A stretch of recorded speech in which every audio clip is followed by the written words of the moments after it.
everybody, this is Hornlets here, and welcome back for more Let's Play The Legend of Zelda Twilight Princess.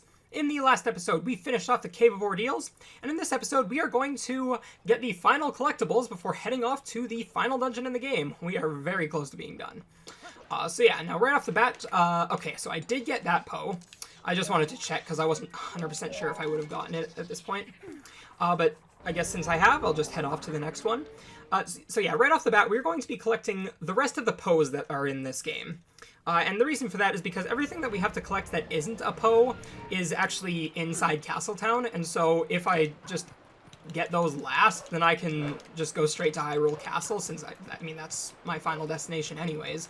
So yeah, it just saves time to go to Cave of Ordeals, Castletown last, so yeah. So that's why I'm just going to get all of the Poes first.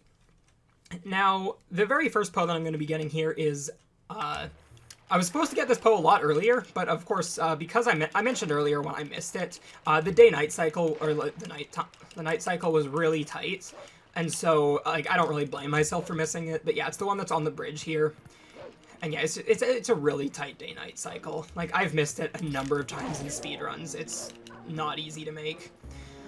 But anyways, so yeah. And you want to make sure you knock down at least the one Lizalfos that was over there, because if you don't, he's just going to completely wreck you, so yeah, you're just going to want to knock that guy down. Alright, so now that we're done with that Poe, we can get on with the next Poe, and I know I passed by this next Poe like 17 times, and I said there was a better time to get it, but then I went and did the entirety of the Cave of Ordeals, and then that better time ceased to exist.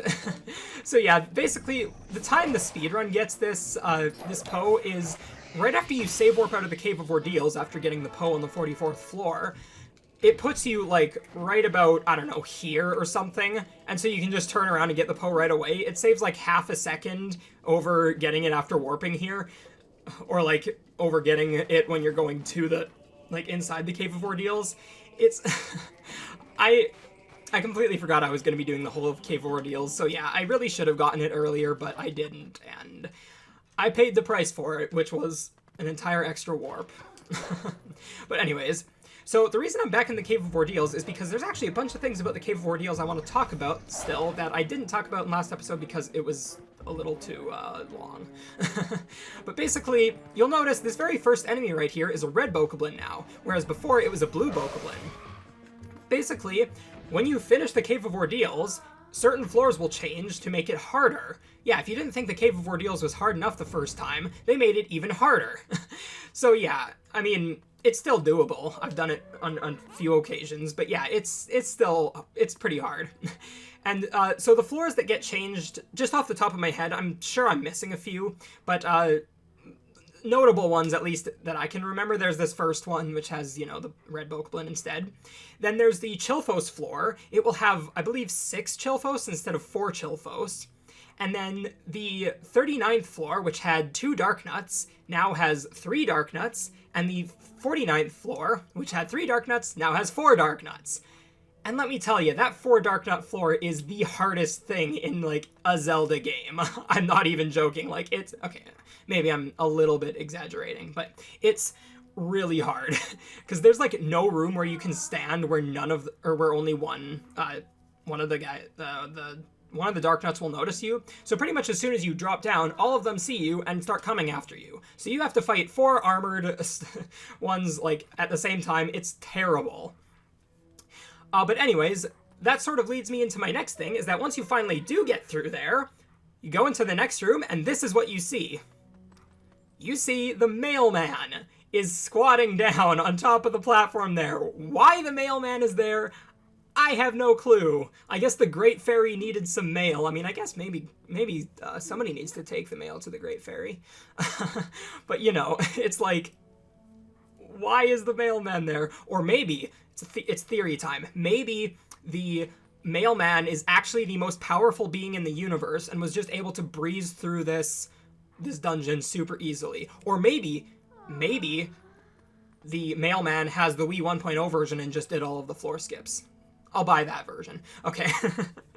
But anyways, yeah, so that actually leads me into another point. And that's that yeah, as you can see, the mailman will appear in certain places in the overworld. I've probably mentioned that before. I'm sure I would have passed by another one, another location where the mailman is. But I just want to show you, I made a graphic the other day of all of the locations of where these, where the mailman locations are. So, as you can see, there are a bunch of them right here. The main one that I want to draw your attention to, the one that most people, that pretty much nobody knows about, is in Zora's River.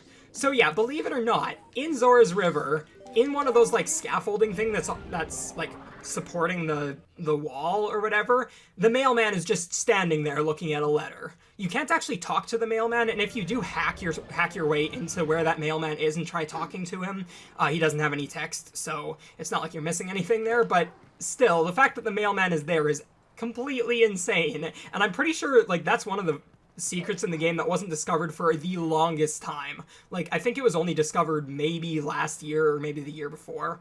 But yeah, it's like a pretty recent discovery, kind of. It's so cool that the mailman is right there. But anyways, those are all of the locations, at least that are known about. Maybe there's another location that's similarly obscure, like the Zora's River one. But anyways, so now that I've gone over all of that, I just wanted to come here and get this Poe. This should be the final Poe, if I'm not mistaken. So yeah, we just get this Poe here, and just check... What? What? What? What? Oh, there's, maybe it's this one. I wouldn't be surprised if I missed that one. Let me go check there. I guess while I'm on my way here, I do want to bring up one more thing about the Cave of Ordeals, and that's that once you hit floor, I believe it's 13 or 14, you actually, it automatically sets the daytime to the middle of the night, or the time of day, I guess, whatever.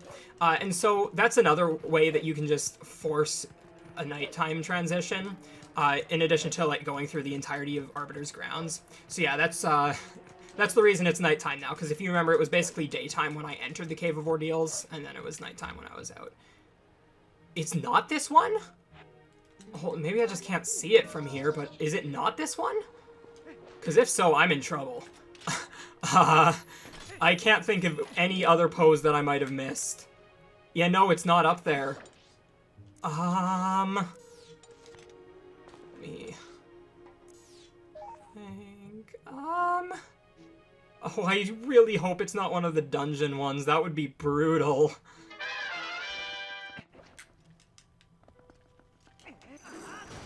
What? It's this one? What? No, there is no way I missed this one. I passed through here. I went... What? There are two Poes past here that you have to go back and get. How did I miss this one? What? I'm gonna have to go back and check the past episodes, because I actually cannot believe that I would have missed this Poe. That took me like, I don't know, half an hour to 45 minutes to find. And it was a Poe that I was certain I had gotten. What?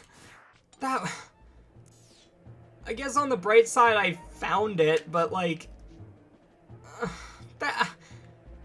I seriously can't believe I would have missed that. Anyways, after that we're just gonna warp to Castletown. Man...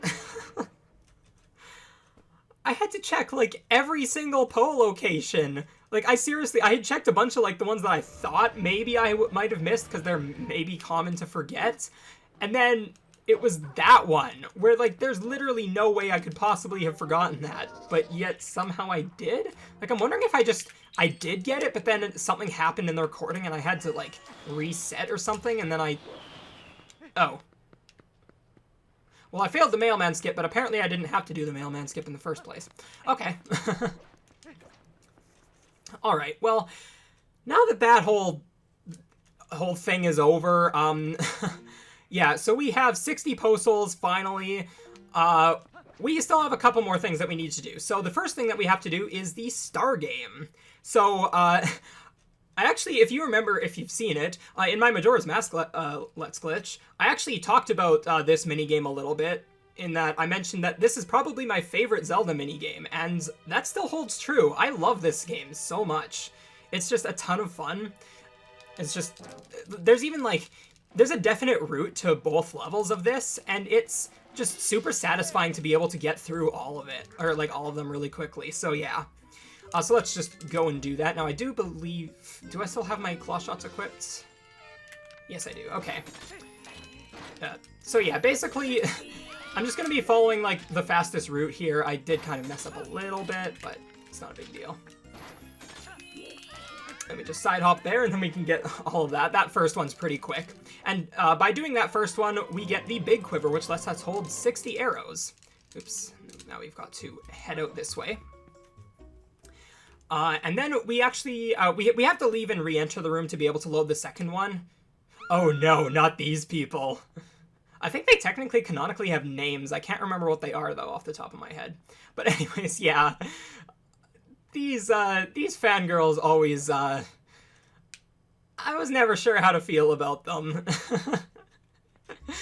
But anyways, so once we come back in here a second time, we dare to try the second one. Now this second one, the route is actually a little bit harder to see, but you actually want to first claw shot here, and then from there, the rest of the locations are sort of color-coded. I don't have the colors memorized, but like, you can sort of see where you need to go. So I just kind of follow that. Yeah, it should be this way, and then onto these silver ones, or white ones, I guess. They look kind of silver. And then do the pink, and end on the orange here. Then it goes to blue, and then back to white. Come on, there we go. And then we do pink, and then we can just drop down off the top, and we collect the rest of them. So yeah, that was pretty nice. Yeah, it took me like a long time to actually be able to figure out what the intended route for that mini game is. But yeah, once you find the intended route, it makes it so much faster and nicer. But yeah, as a result, or as a reward, I guess, we get the biggest quiver, which lets us hold 100 arrows, which is really nice. Also, if you talk to these fangirls, they like, I don't even know what that is that they do there, but then they drop a bunch of hearts and then run away screaming. It's it's pretty comical, and it's kind of creepy at the same time. But anyways, now we just want to talk to this this Charlo dude, and we want to donate the rest of the rupees. We should have to donate 350, although if memory serves, I think I donated an extra time earlier just because I had the money, so I might only have to donate 300. So it should only be about 2 more donations, I guess. One more. Yeah, there we go.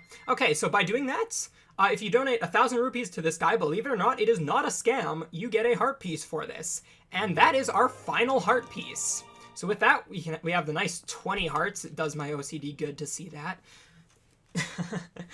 Don't actually have OCD, but you know, anyways. So the last thing that we have to get is actually over here, not over there, over here.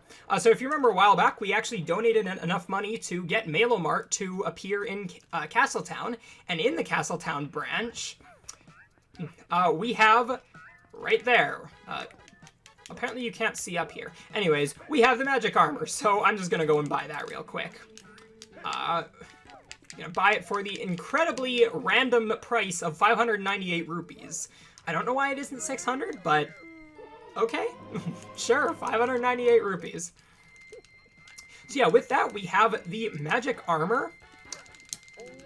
And with that, we have 100%ed the game with the exception of beating the final dungeon and the final boss. And just to sort of prove it, I have the giant wallets. I have the medicine scent, which is the final iteration of the scents. I have the giant quiver. I have all 60 post souls. As you can see, I have all 24 golden bugs, which I mean is pretty obvious because I have the wallet. But anyways, I have all of the golden bugs. I have the fishing journal in the slot. I don't have all of the fish caught, but for the 100% definition, at least for the speedrun, you only need to have this icon in the inventory. Same goes for the letters. You can see I only have, actually, that's, I have 14 of the 16 letters, so actually I have most of the letters anyways. But anyways.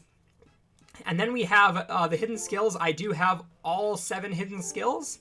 And as you can obviously see, I have all of the inventory items there. In the item wheel, I have every single item, as you can see, all 4 bottles, all 3 bomb bags, the Hawkeye, and then all of the, like, required progression items. And then I even have the Ancient Skybook in here still. Technically, you're supposed, in the casual game, you would actually get rid of the Ancient Skybook, but we still have it in our inventory, so that's just a little bonus. And then, there was one other thing. Oh yeah, we have 20 hearts, as you can see. And yeah, I believe that's everything that we need to show off, so fantastic. So yeah, now that I've shown all that off, we can get headed off to the final dungeon in the game, which is Hyrule Castle. So it's all come down to this. Now, real quick, I have to get this. Aw, yeah. You can bonk into that loading zone, and it's so nice. It's fun to do. But anyways, so now we have what we like to call the Squidna cutscene. I'm just gonna skip it because it's like a 3-minute long unskippable cutscene with no text or anything, so yeah, I might as well just skip it.